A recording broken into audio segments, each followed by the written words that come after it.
The following announcement has been paid for by... And now, pleased to bring you stories from the white man, Ray Ray. What's good, everybody? It's your boy, the one and only white man, Ray Ray. Convicted Music Records, Unsigned 99.9. Gotta do my little promo in the beginning, you know what it is. Hey, man, this is the white man, Ray Ray stories.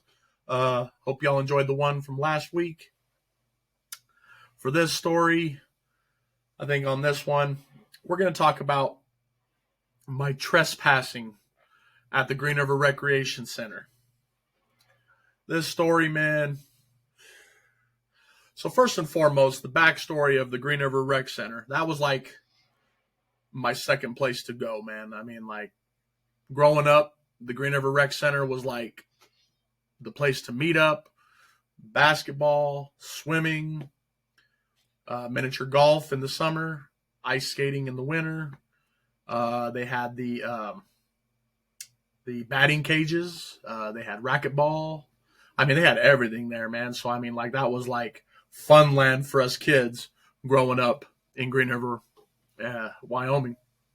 And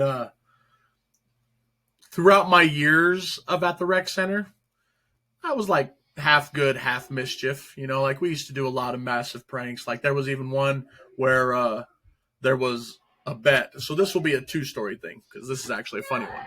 I think I was probably like 8 or 10 years old. Yeah, I'd say about 10. We'll go with that. But I know it's anywhere between the area of 8 and 10 years old.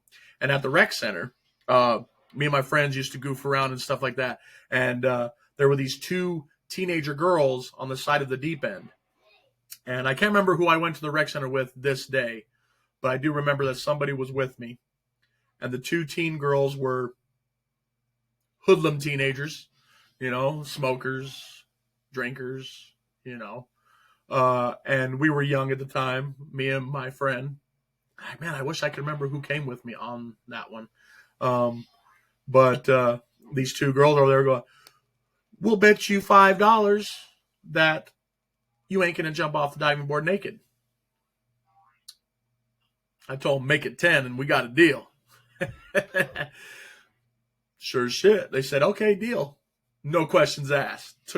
Got up on the diving board, took the shorts off, launched them bad boys, and jumped butt naked.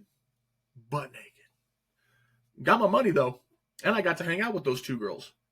I wish I could remember what their names were, but we hung out on and off for about a couple of weeks. They used to meet up at the rec center, and I know that one of the girls used to live by me when I used to live next door to Arctic Circle over there in Green River. But yeah, oh yeah, and there were other mischief things, you know, that I did at the rec center. You know, screaming, talking shit, just so many things. Like, I could go on and on about the rec center. But there were times where I was kicked out for a day, kicked out for a week, and so there was this one moment. And like I said, I think I was like, man, I really want to say I was 10. And, well, no, it wasn't 10. Yeah, it would have been about 10 when I did that jumping. It had to have been. Because the incident that I'm going to talk about, this one I was probably 13, 14 years old. And shout out to Tanya, my homegirl, straight from day one, you know, grew up with her. She was dating Ryan Parker, and he used to come up to the rec center a lot, and we would always shoot hoops and whatnot. And Tanya would be on the sidelines, you know, watching us. We'd go for like hours, you know. And sometimes it would be like a whole game if other people were there and stuff. But me and Ryan would just goof around. And sometimes his brother would be there too, Christopher.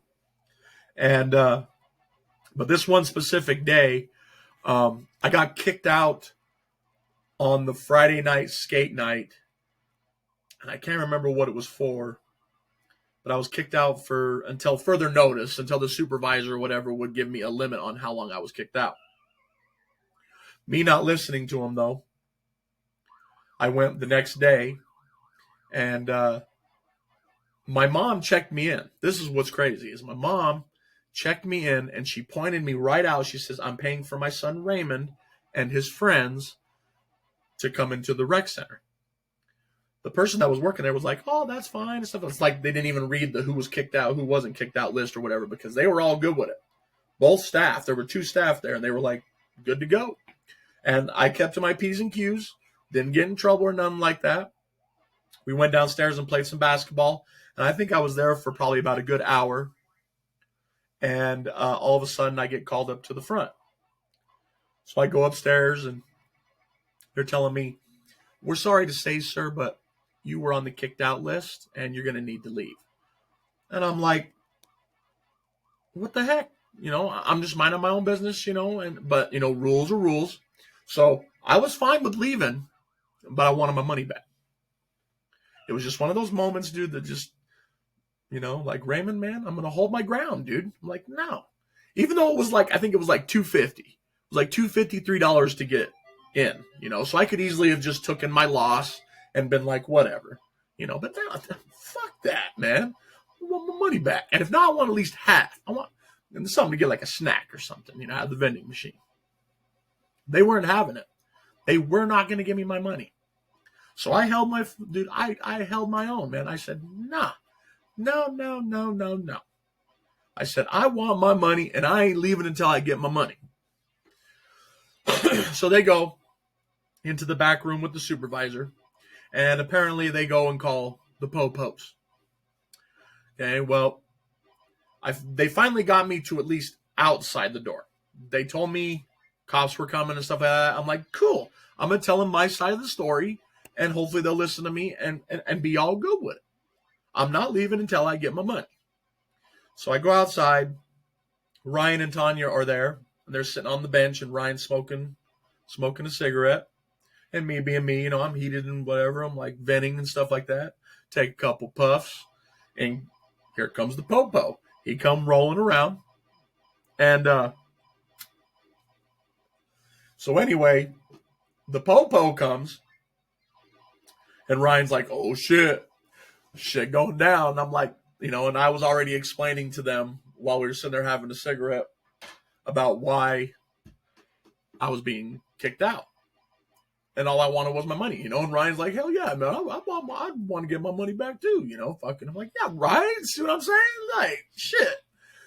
So the cop comes, and, Mr. Tough Guy, come here, act like his shit don't stink. I don't even remember who the fuck cop was. He dick, man. He was a straight up dick.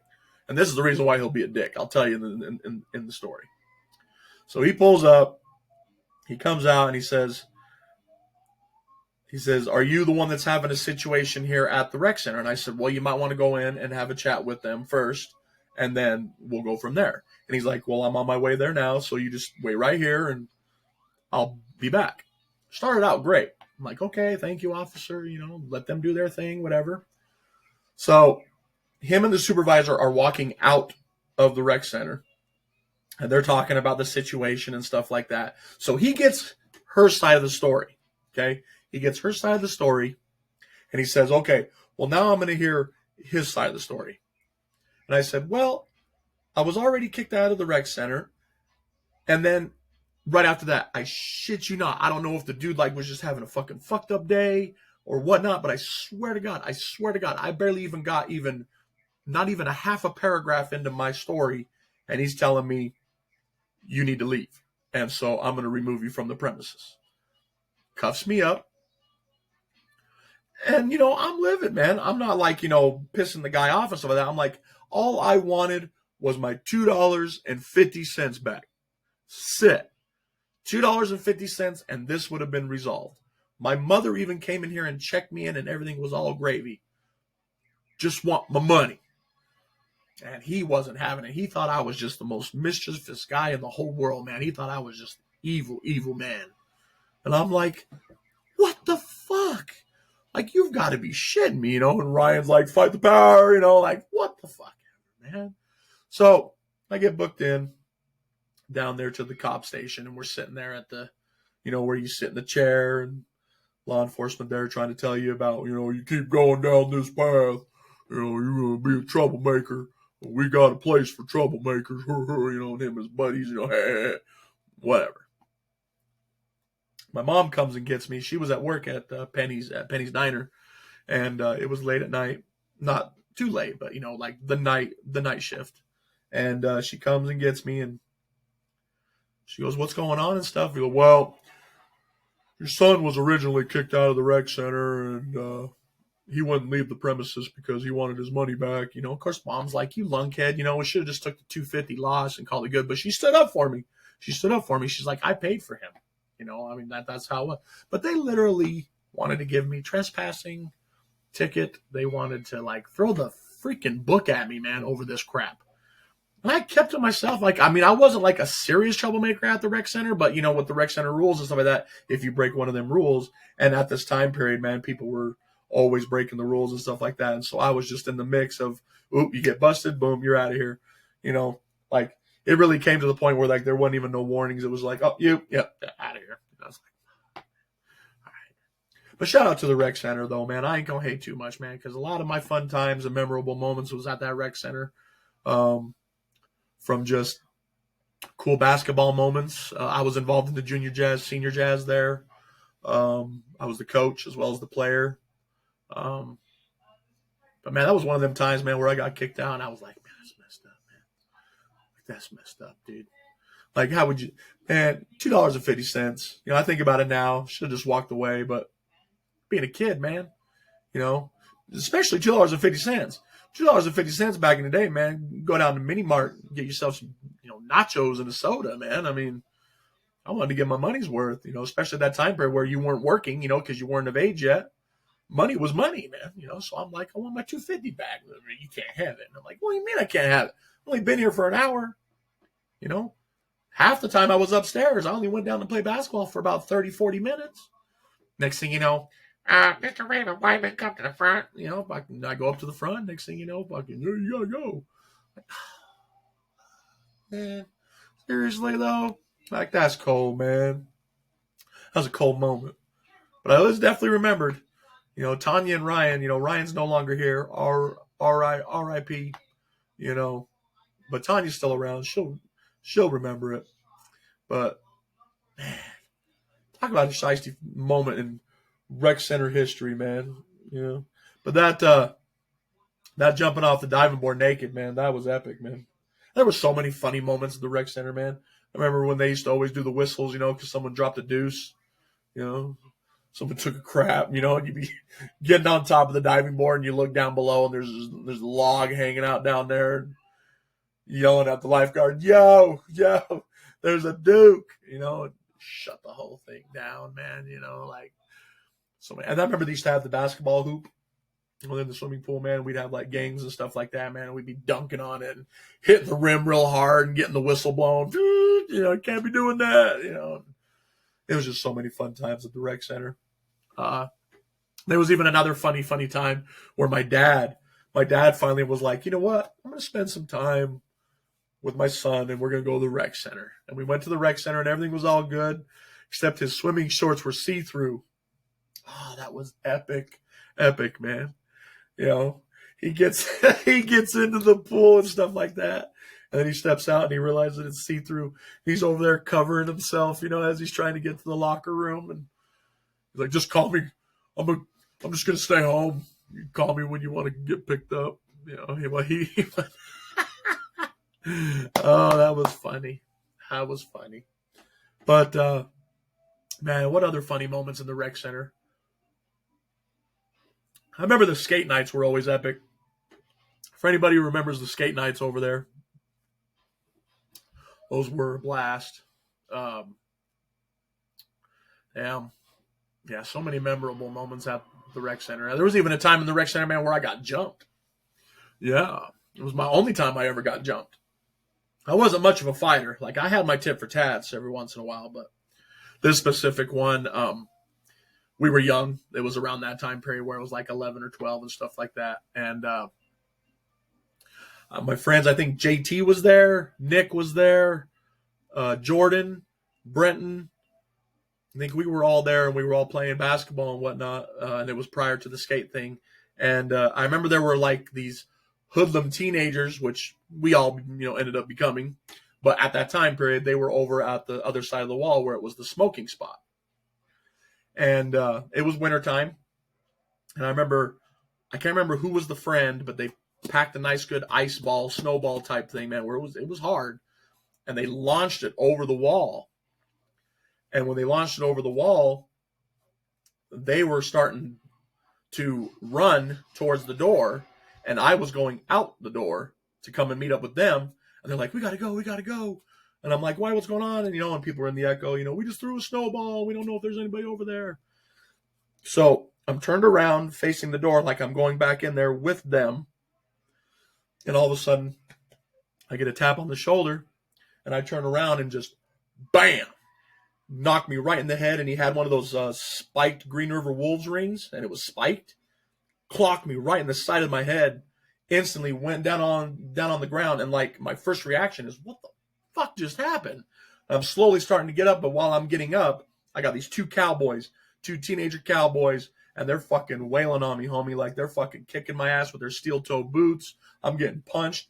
Like I'm getting fucked up. Thank God for their girlfriend. She broke it up, but apparently she got hit with the ice ball and snowball, and so the two guys were just defending her, thinking that it was me that threw the snowball and stuff like that. So after literally like getting my fucking ass kicked, they book it. All of them, I think it was the two girlfriends and the two cowboys, and they hopped over the fucking wall again and just booked it. And I'm over there fucking laying on the ground, just fucking fucked up. JT and all them, man, they come and get me, and I'm getting my way up to some sort of staff member, and then the staff member comes and helps me, and he takes me upstairs. And I had like this big old huge like softball welt on the side of my head. Like I was literally just in a daze, dude. Like I was just messed up, man. Fuck, man.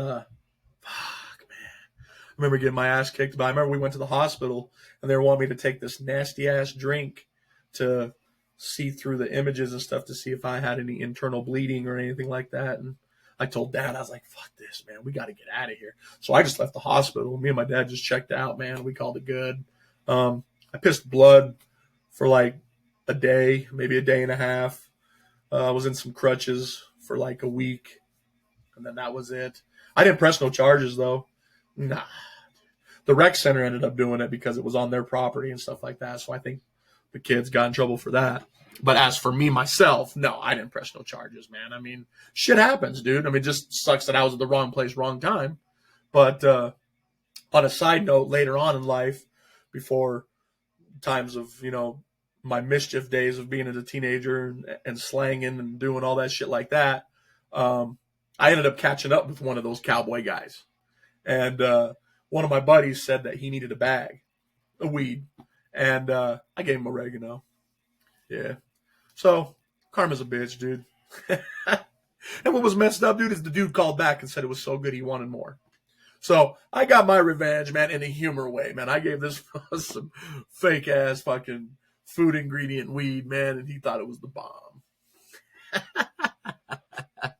Oh, what a chode. I got him, though. I got him. I didn't get the other one. I don't know what happened to the second guy, but I did get the one. And I think it was the one who had the spiked metal ring, the one that clocked me the first time. Can't remember what his name was. Someone might remember, but yeah. That was a shice move, man. I'll tell you what. But like I said, if I was in their position, the girl got hit with an ice ball, I'm sure that shit hurt, man. And they were just defending he was just defending his girlfriend, and his buddy wanted to jump in. But man, that shit hurt. That was the only time I ever got jumped. And like I said, it wasn't even for a fight conflict either, man. I was at the wrong place, wrong time. I turned around going towards my friends, and next thing I know, ooh, down goes the count, man. So I'm like, but, like I said, the rec center, man, was always a memorable moments, man. Skate nights, dancing with girls, just having fun with the boys, partying afterwards, partying before. We had so many tournaments, so many basketball runs, swimming fun, you name it. Shout out to the Green River Rec Center, still holding it down. It was such a phenomenal place to be growing up. For anybody who's watching this that was around in that time period, kicking it with your boy, it was always some fun times when it came to the rec center. But hey, I don't want to run off too much, man, because short attention span, people start getting bored and they're like, come on, man, wrap it up, Doc. But I figured that was a little bit, some of some memorable stuff at the rec center. Mad shout out to everybody who was out there who come and hung out at the rec center with me. We used to always get, like I said, we used to always get together. Like that was our second place to be, minus the skate park. If it wasn't the skate park, it was the rec center. If it wasn't the rec center, it was the skate park or just our houses, whatever. But those were our three main spots. And there'll be plenty more stories about in that era and stuff though too. But yeah, this concludes the Wightman Ray Ray stories for now. I'll catch y'all in a week. Mad love. Check out Convicted Music Records, Unsigned 99.9. And don't forget to holla at your boy. The Wightman Ray Ray stories. And I'm out for now. Peace.